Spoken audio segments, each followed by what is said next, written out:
Teman-teman sekalian, kita ini sebagai muslim menolak adanya perpres tersebut setidaknya didasari oleh 3 alasan.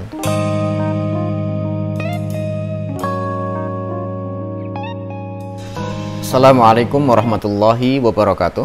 Alhamdulillahirabbil alamin, hamdan wa syukran lillah. Teman-teman sekalian yang dirahmati Allah Subhanahu wa taala, masih dengan saya Ahmad Hilmi di channel Mas Hilmi Ngaji Fikih. Pada kesempatan kali ini saya akan sedikit berbincang masalah khamr atau minuman keras atau juga disebut dengan miras. Di antara teman-teman mungkin di hari-hari terakhir ini ada yang mengikuti perkembangan berita nasional tentang keluarnya Perpres atau Peraturan Presiden nomor 10 tahun 2021. Itu tentang bolehnya atau legalitas melakukan investasi dan usaha di bidang minuman keras atau miras, baik secara skala kecil maupun dalam skala besar. Nanti kalau ada usaha rumahan tentang miras atau dalam pabrik besar, itu juga legal. Artinya keluarnya Perpres ini secara umum melegalkan usaha-usaha tentang atau di bidang minuman keras atau miras. Walaupun dalam pelaksanaannya baru sementara ini 4 daerah yang dibolehkan, yaitu Bali, kemudian Nusa Tenggara Timur, kemudian Sulawesi Utara, dan yang terakhir adalah Papua. Walaupun demikian, walaupun baru 4 daerah yang baru dibolehkan untuk menjalankan perpres tersebut atau usaha di bidang minuman keras secara legal, namun tentu ini sudah menjadikan kita khawatir. Masyarakat Indonesia secara umum merasa khawatir. Apalagi kita yang muslim, kekhawatiran itu semakin menjadi-jadi gitu. Bahkan di Papua sendiri, baik muslim maupun non-muslim itu sudah menolak karena mereka menganggap bahwa minuman keras selama ini menjadi salah satu penyumbang besar faktor terjadinya kriminalitas di Papua. Dan kita juga sebagai muslim tentu juga akan sepakat bahwa keluarnya perpres ini sangat mengkhawatirkan dan kita semestinya memiliki sikap menolak gitu, dan tidak menerima adanya perpres tersebut, dan mendorong pemerintah untuk mencabut perpres tersebut agar tidak terjadi legalitas pelaksanaan investasi dan usaha di bidang minuman keras atau khamr ini. Teman-teman sekalian, kita ini sebagai muslim menolak adanya perpres tersebut setidaknya didasari oleh 3 alasan. Yang pertama, bahwa khamr atau miras atau minuman keras merupakan salah satu komoditas yang dianggap haram dari segala sisinya, baik itu hanya sekedar diminum atau dijadikan sebagai komoditas bisnis, jual beli dan investasi segala macam tadi itu haram semuanya. Nabi Shallallahu Alaihi Wasallam dalam sebuah hadis mengatakan, kullu muskirin khamrun wa kullu khamrin haram, bahwa segala sesuatu yang memabukkan itu dianggap khamr dan setiap khamr adalah haram gitu. Di dalam hadis yang lain juga fima makna, Nabi Shallallahu Alaihi Wasallam mengharamkan khamrnya dan mengharamkan hasil usaha dari peredaran tadi, jual beli khamr tadi. Jadi yang diharamkan bukan cuma minumannya saja, tapi hasil jual beli dan semua investasi bisnisnya itu dianggap hasil yang haram secara mutlak, tidak terjadi perbedaan pendapat dalam masalah ini. Kemudian alasan yang kedua, kenapa kita menolak khamr dan menolak usaha legalitas untuk melakukan investasi dan usaha di bidang khamr ini atau minuman keras ini. Yang kedua adalah bahwa khamr merupakan penyumbang kriminalitas terbesar dalam segala hal. Baik itu nanti kriminalitasnya berupa pelecehan seksual, kejahatan perampokan dan lain sebagainya, itu biasanya diawali dengan khamr. Karena biasanya secara normal orang itu akan takut melakukan kejahatan dalam keadaan sadar. Biasanya orang yang sadar untuk melakukan kejahatan itu tidak jadi melakukan kejahatan, tapi dia dihilangkan dulu akal sehatnya sehingga dia berani melakukan kejahatan tanpa rasa khawatir, tanpa rasa takut gitu. Maka tadi benar yang dilakukan oleh penolakan yang dilakukan oleh sebagian masyarakat Papua dengan alasan bahwa kriminalitas itu terjadi, penyumbang besarnya adalah karena kebanyakan pelaku kriminal itu peminum khamr gitu. Maka kita sebagai umat Islam memang harus intens betul terhadap masalah kriminalitas ini tadi.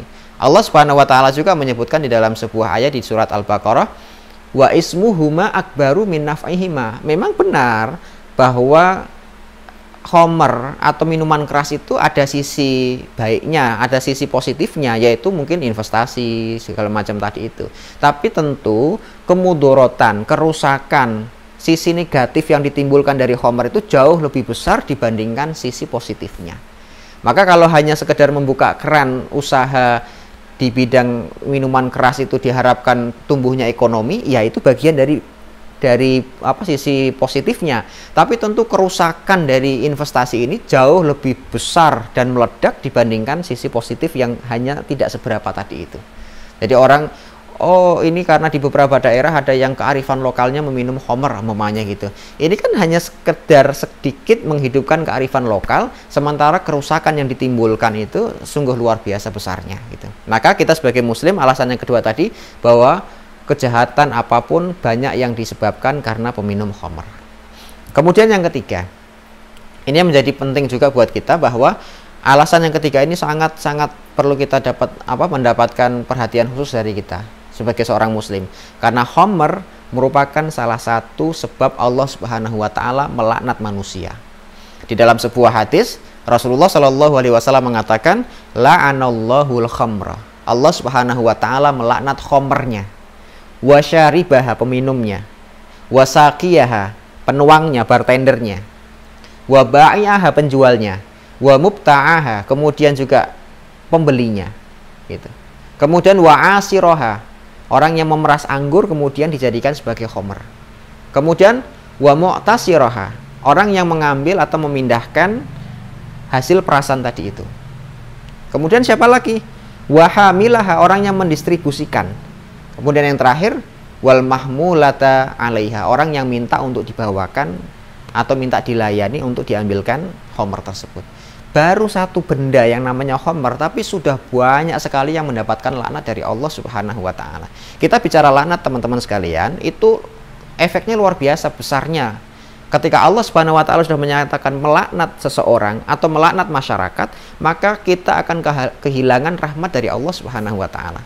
Karena kebalikan laknat itu ya rahmat. Artinya kalau orang dilaknat itu berarti hilang semua rahmat dari Allah Subhanahu wa taala. Padahal hidup kita itu tidak bisa baik, tidak bisa nyaman kecuali mendapatkan rahmat dari Allah Subhanahu wa taala.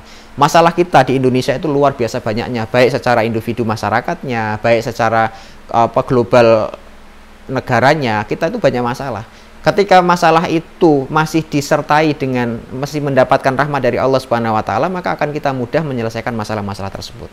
Tapi kalau kita sudah banyak masalah ditambah lagi dengan laknat dari Allah Subhanahu wa taala, luar biasa efeknya. Kita sudah kesulitan menghadapi masalah kita sendiri, ditambah lagi masalah itu dicampur dengan laknat dari Allah Subhanahu wa taala. Kita tidak akan pernah selesai dengan masalah kita, gitu.